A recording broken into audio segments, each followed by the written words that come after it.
안녕하세요, 리입니다. 5월입니다, 여러분. 제가 5월을 좋아하는 이유는 단 한 가지, 휴일이 많아서. 참 이런 거 보면 행복은 다른 데서 찾을 필요가 없는 것 같습니다.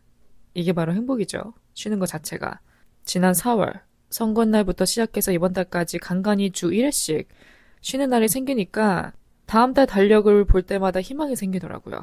다가오는 주를 버텨낼 자신이 조금 더 생기니까요. 이렇게 주 1회씩 쉬다 보니까 한창 수면 위로 올라오고 있는 이 주 4일째 정책에 대한 관심이 점점 생기더라고요. 이 주 4일째에 대한 온라인 속 사람들의 의견을 살펴보면 대부분 원하는 사람들이 많아요. 그만큼 이제는 모두가 좀 워라밸을 제대로 찾고 싶어서 그러는 거겠죠.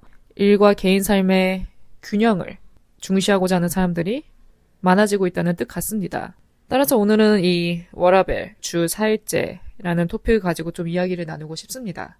급여 삭감을 감안하고도 원하는 이유, 또 근로자에겐 주 4일째가 환영받는 부분이지만 고용주에게 있어서는 달갑지만은 않은 부분 같아요. 일을 시키는 입장이라면 좀 얘기가 달라지겠죠. 그래서 그에 따른 장단점도 각각 다른 입장에서 한번 살펴보고 싶고, 마지막에는 제가 생각하는 진정한 워라밸은 무엇인가, 그리고 왜 일과 개인 삶의 균형이 맞춰줘야 하는지 함께 짚어보고 싶습니다. 그럼 바로 시작해 볼게요. 여러분은 급여 삭감을 감안하고도 주 4일제를 적용받을 의사가 있으신가요? 당연히 일을 안 하면서 같은 급여를 요구하는 건 말이 안 되죠. 급여 삭감은 감수해야 되는 부분이고, 그럼에도 저를 포함해서 대다수 분들이 찬성하는 이유는 우리가 그만큼 우리의 휴식을 우선으로 생각한다는 것이죠, 이제는. 또 저는 아직 1인 가구라서 그저 내 한 몸만 건사하면 되기 때문에 돈보다는 아직은 건강, 휴식 등 내 삶을 좀 우선시하는 게 어쩌면 당연한 일인 것 같아요. 제가 지난 직장인 대 자영업자 에피소드에서 각각의 장단점을 언급을 했었죠. 그때 에피소드를 다시 되짚어보면 제가 월급쟁이로서의 장점을 부과시킨 면이 더 많았던 것 같아요. 안정적인 루틴, 수입 등등. 물론 장점은 맞죠. 그 뉘앙스가 다소 호의적으로 들렸던 면이 없지 않아 있는 것 같은데, 오늘은 그 반대로 단점을 좀 더 구체적으로 살펴보고 싶어요. 아직도 주 6일제를 하고 있는 분들도 많고, 기본 9to6도 보장받지 못하는 곳에 근무하고 있는 분들도 계시기 때문에 그런 분들에게는 제가 오늘 하는 말이 다소 푸념으로 들릴 수도 있을 것 같습니다. 어떻게 보면 푸념이 맞죠. 내가 그 직업을 가져보지 않은 이상 우린 잘 모릅니다. 각자 처한 상황에서 각자 맡고 있는 그 직업을 기준으로 힘들다 안 힘들다 이렇게 얘기할 뿐이지, 우리가 다른 직업까지 모두 포용하기에는 다소 어려움이 있는 것 같아요. 그래서 푸념처럼 들리더라도 조금은 이해해 주셨으면 좋겠습니다. 참, 이 직장인으로서 현타가 오는 순간들이 꽤 됩니다. 저는 그중에서 딱 3가지만 짚어보고 싶어요. 그중 첫 번째는 제가 최근에 유튜브에서 어느 한 퇴사자분의 브이로그를 봤는데, 거기서 하신 말씀이 신입 1년차 때와 지금 10년차 때 하는 업무가 그리 차이나지가 않는다는 거예요. 물론 직급은 올랐죠. 승진은 한두 단계 돼 있는 상태지만 막상 하는 일은 별반 차이가 없다는 걸 느낄 때, 내가 아무리 열심히 이 한 몸 갈아 넣어서 이 회사를 위해 일해봤자 올라갈 수 있는 데에는 한계가 있구나 라는 것을 느낄 때, 그럴 때 이제 퇴사에 대한 생각이 깊어진다고 언급을 하시더라고요. 그러니까 이 회사라는 울타리 안에서는 성장해봤자 그 한계가 있다는 거예요. 또 한편으로는 내가 하는 노동만큼의 대가가 안 온다고 느낄 때도 포함이 되겠죠. 노동 강도에 비해 그에 따른 적절한 임금을 못 받는다고 느낄 때, 그런 순간에도 우리가 퇴사를 고민하게 됩니다. 제가 직장인 대 자영업자 편에서 언급했던 게 이제 수입의 안정성인데, 안정이라는 단어 자체만 들으면 좋죠. 안정성을 보장받는 건 정말 다행인 일이지만, 또 사람이 너무 이 안정성만 추구하다가 여기에 안주해버리면 그 개인으로서의 발전 가능성이 낮아질 경향이 있습니다. 그러다 보면 업무 퍼포먼스 면에서 수동적으로 될 가능성이 있다는 거죠. 뭐 내가 잘 보이겠다고 시키지도 않은 일까지 애써 맞는 모습을 보여준다고 해서 알아주는 것도 아니고, 뭐 당장 내 급여에 반영되는 것도 아니고, 그러니 나는 시킨 일만 제대로 끝내고 퇴근하면 된다. 뭐 승진 이런 거 관심 없다. 그냥 하루하루 버티는 게 미션이 되는 거죠. 그래서 이 수입의 안정성을 놓고 보면 양면성이 존재하는 것 같아요. 고정급여가 주는 마음의 편안함도 있지만 거기에 안주하게 되면서 좀 더 높은 곳을 바라보지 않게 되는 경향도 생기기 때문에 양쪽 측면이 존재하는 것 같습니다. 그래서 제가 그 아무것도 하기 싫다 에피소드에서 아마 언급을 했던 것 같아요. 제가 하고 있는 이 일이 뭔가 되게 가치 있고 내 입지를 좀 더 다져주고 이게 내 커리어에 직접적으로 영향을 주는 그런 업무도 아니고 또 하다못해 한때는 그냥 남이 하기 싫은 일을 내가 도맡아 하고 있는 그런 느낌이 들 때 그때가 가장 뛰쳐나가고 싶은 순간 중 하나였던 것 같아요. 두 번째는 휴가입니다. 휴가. 이 부분이 저는 현타가 가장 큰 것 같아요. 제가 가끔 유럽 친구와 얘기하다 보면 참 그쪽과 우리나라의 상황이 다르다는 걸 많이 느낍니다. 특히 워라밸 면에서 휴가에서만큼은 큰 차이를 보이더라고요. 작년 같은 경우는 여름에 거의 2주를 모든 직원들에게 다 2주간의 휴가가 보장이 되는 거죠. 뭐 우리나라처럼 연차를 최대한 끌어서서 뭐 2주를 애써 만든 게 아니라 회사에서 그렇게 내려주는 휴가. 또 서양 같은 경우는 크리스마스가 아주 중요한 명절 중 하나죠. 그렇기 때문에 연말 휴가도 주어지더라고요. 저희는 그냥 하루 쉬면 끝인데 이미 거기서부터가 차이가 나는 거예요. 그래서 비교를 할 수밖에 없더라고요. 제 처지와. 또 들어보니까 올해는 거의 3주가 될 것 같다고 예상을 합니다. 특히 직장인들 같은 경우는 이제 휴가를 가려면 연차를 끌어 써야 되는데 이 연차도 보통 5일이 최대죠. 그것도 이제 주말을 껴서 5일을 써야 그나마 뭐 해외 여행을 다녀올 수 있는데 이 해외도 장거리는 힘듭니다. 솔직히. 아무리 주말을 붙여서 쓴다 하더라도 비행기 왔다 갔다 하는 날 합치면 이틀은 빠져야 돼요. 그럼 제대로 여행하는 시간은 일주일 남짓입니다. 그 일주일도 정말 아침 새벽부터 일어나서 도장 깨기식으로 움직여야 그나마 나 좀 여행하고 왔다. 여기 다녀왔다. 이렇게 말할 수 있는 정도지 빠듯해요. 그렇기 때문에 많은 분들이 최대한 좀 가까운 곳, 이웃나라나 동남아를 선호하죠. 지구 반대편 사람들과 우리를 비교하는 게 말이 안 될 수도 있지만 그래도 같은 근로자인데 이렇게 차이가 난다는 면에서는 좀 현타가 오긴 합니다. 그 다음은 또 아플 때예요. 아플 때 푹 쉴 수 없다는 거. 저도 1년에 한두 번은 꼭 아프더라고요. 뭐 감기뿐만이 아니라 감기가 아니더라도 뭐 급성 장염으로 밤에 복통에 시달린 적도 있고 위경련이 온 적도 있고 밤에 아프면 다음날 절대 일을 갈 수가 없으니까 이제 하루 정도야 연차를 바꿔서 땜빵을 하죠. 근데 이 아픈 게 하루 쉰다고 회복이 잘 안 됩니다. 다음날까지는 그게 증상이 계속 가요.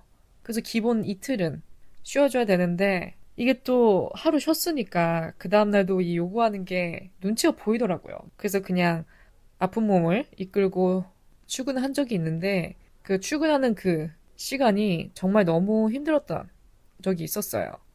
일단은 뭐 하루 정도야 약 먹고 쉬고 그래서 좀 증상이 호전돼서 다음날은 어떻게든 일어나서 준비를 하려고 하는데 눈 뜨니까 그 증상이 남아있는 거죠. 그래서 마음 같아서는 하루도 쉬고 싶다 말하고 싶은데 뭐 그 전날이 아니라 당일날 아침에 통보하는 것도 좀 눈치가 보였고 저는 또 나 한 사람이 빠지고 됨으로써 생기는 뭐 업무적인 차질 또 생각을 하면 꾹 참고 가야 되겠다라는 생각이 들더라고요. 그래서 그 울렁거리는 속을 붙잡고 버스에서 정말 간절히 기도하면서 오바이트만 안 하게 해달라. 그러면서 갔던 그날을 되새겨보면 참 이렇게까지 일을 해야 되는구나. 그런 생각이 든 적이 있습니다. 이런 얘기도 유럽 친구와 나누다 보면 이해를 못 하더라고요. 아플 때 일을 간다는 것 자체를. 아플 땐 무조건 쉬어야 한다. 그게 당연한 거다. 라고 생각을 해요. 그래서 보통 그 친구들은 최소 이틀은 쉬더라고요. 길면 3일. 아파서 못 갈 것 같다고 얘기하고 쉬는 거예요. 일종의 뭐 죄책감 없이 그런 부담 없이 휴식을 보장받는 것 자체가 한편으로는 부럽더라고요. 저는 예전에는 아파도 참고 일하는 게 강한 정신력을 대표하는 거라 생각을 했어요. 그러니까 대단한 건 줄 알았죠.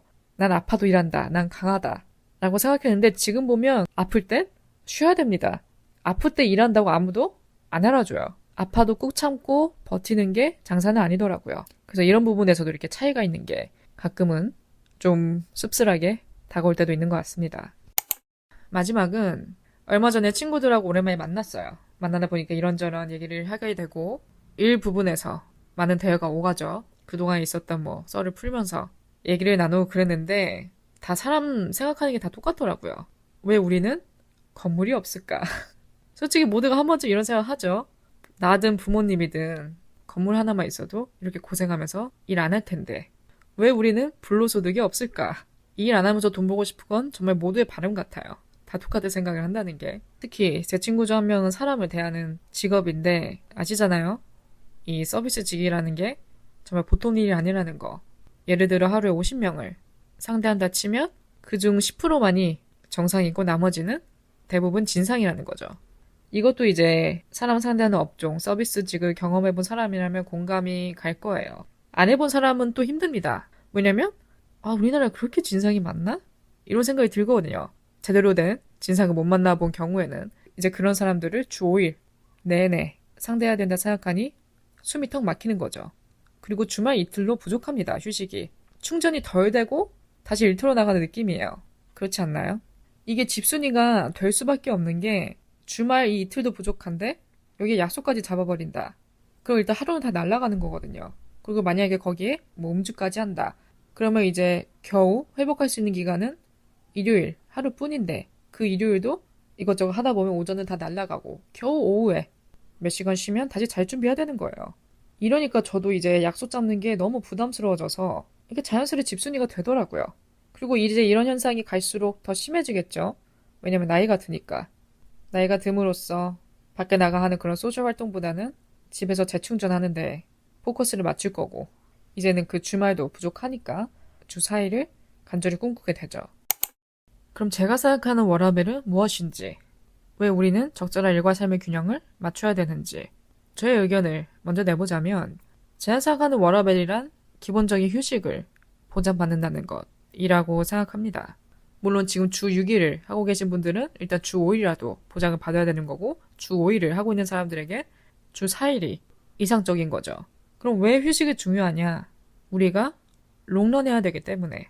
모든 근로자들은 정년퇴직 전까지 일을 해야 합니다. 심지어 이제는 퇴직 시기도 빨라져서 기업들이 희망퇴직을 명분 삼아 자진해서 퇴직 신청하는 사람을 받아내죠. 또 그렇지 않다면 희망퇴직 대상자를 정하죠, 기업에서. 그 다음에 내보냄으로써 계속 이렇게 자리를 교체해주는 그런 움직임이 많이 보입니다. 근데 또 퇴직을 했다 해서 일을 멈출 수가 없어요. 대부분의 사람들이. 제가 어렸을 때 생각한 퇴직, 정년퇴직의 적절한 나이는 뭐 60세, 65세 이렇게 생각을 했는데 이제는 거의 10년은 앞당겨진 것 같더라고요. 심지어 40대까지 올라간 경우도 봤고.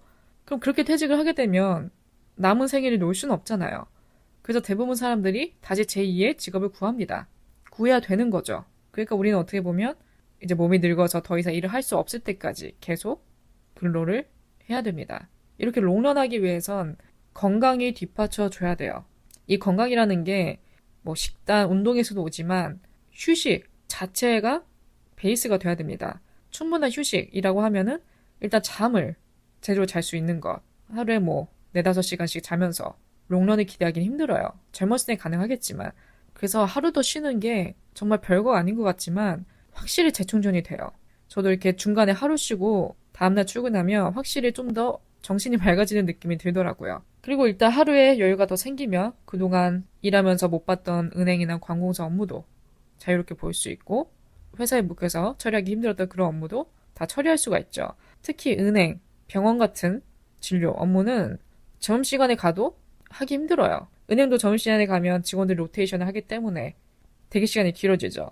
병원도 보통 1시부터 점심시간에 들어가고 그러면 이제 퇴근 후인데 뭐 6시에 끝마치면 야간 진료하는 곳만 찾아야 되죠. 병원 같은 경우는. 그러니까 이런저런 업무 처리하기도 좀 불편한 건 사실입니다.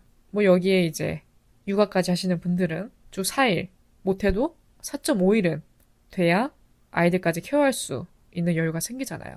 그래서 정말 여러 측면으로 봤을 때 필요하긴 합니다. 그래서 워라밸은 어떻게 보면 하나의 돌파구 같은 거예요. 아무리 우리가 열심히 한번 갈아 넣어 일해봤자 내 집 장만도 힘들고 그럴 바에는 돈을 좀 덜 벌어도 자신의 행복을 찾고자 하는 움직임이 크기에 주 4일제가 적극적으로 적용되기 바라는 거죠. 또 어떻게 보면 우리나라가 근로시간이 길어서 문제가 아니고 근로에 대한 대가가 그만큼 없다는 게 근본적인 문제일 수도 있습니다. 특히 이런 주 4일제, 유연근무제 같은 경우는 해외에서 좀 더 적극적이죠. 그런 이유가 물론 고용 안정성을 위한 것도 있겠지만 과로사로 인한 생산성 저하도 심해지기 때문에 그런 정책을 더 반영하려는 이유도 있을 것 같아요. 3명이서 하던 일을 1명이 빠지면 2명이서 해야 되고 한 사람이 빠졌을 때 그 업무를 대체해야 되는 사람들의 부담이 더 늘어나니까. 그렇기 때문에 그 한 사람이 제대로 된 휴식을 취하면서 건강과 개인적인 삶의 균형도 맞춰가야 같은 업무를 해내도 정말 피곤에 쩔은 상태에서 해낼 때와 맑은 상태에서 해낼 때 결과가 다를 거예요. 오늘 에피소드 녹음하기 전에 주제와 관련된 뉴스 기사들을 유튜브에서 몇 가지 찾아봤어요. 찾아보면 찾아볼수록 정말 다양한 직업군에 종사하고 있는 사람들이 너무나도 많다는 걸 느꼈습니다. 또 각자의 자리에서 열심히 살아가는 모습을 보고 많은 것을 느끼기도 했고요. 예전에는 그저 사무직만이 가장 평범하고 안정된 직군이라고 생각을 했는데 이건 다 옛말이고 이제는 뭐 기술, 생산, 설비, 목공, IT 등등 각기 다른 분야에 나이를 불문하고 뛰어드는 분들을 보면서 아, 내가 다소 편협적인 시각을 가지고 있었구나. 이 직업관에 대해서. 저는 직업의 규천은 없다고 생각합니다. 비윤리적인 일만이라면 결국 저도 이렇게 말하면서 끝에는 직업의 다양성과 존중성을 다시 한번 깨닫고 내가 속한 위치에서 열심히 살자, 열심히 노력하자 라는 어떻게 보면 좀 원초적인 다짐을 다시 하게 되었습니다. 어쨌든 하루하루 주어진 일에 최선을 다하고 열심히 살면 되죠. 그쵸? 이게 저희가 할 수 있는 최선의 방법인 거죠. 따라서 오늘 제가 전달해드린 내용이 그렇게 프로페셔널한 입장은 아니었지만 그래도 그냥 한 근로자로서의 푸념 플러스 관점, 의견을 듣는 셈 치고 재밌게 들어주셨다면 좋을 것 같습니다. 또 여러분들도 공감하는 내용이 많았으면 좋겠어요. 뭐 저도 앞으로 제가 언제까지 근로자로 임할지 모르겠지만 한 번쯤은 적용받고 싶네요. 주사일제 꿈만 같습니다. 어쨌든 오늘 저희 이야기를 들어주신 모든 분들 진심으로 감사드리고요. 내용이 마음에 드셨다면 별 5개와 리뷰도 남겨주면 좋을 것 같고요. 여러분들이 남겨주신 피드백은 제가 최대한 반영해서 개선해 나가도록 노력하고 있습니다. 제가 다룬 에피소드들은 브런치 스토리에서 글로도 확인하실 수 있으니까요. 많은 관심 부탁드리겠습니다. 그럼 저는 다음 에피소드로 찾아뵐게요.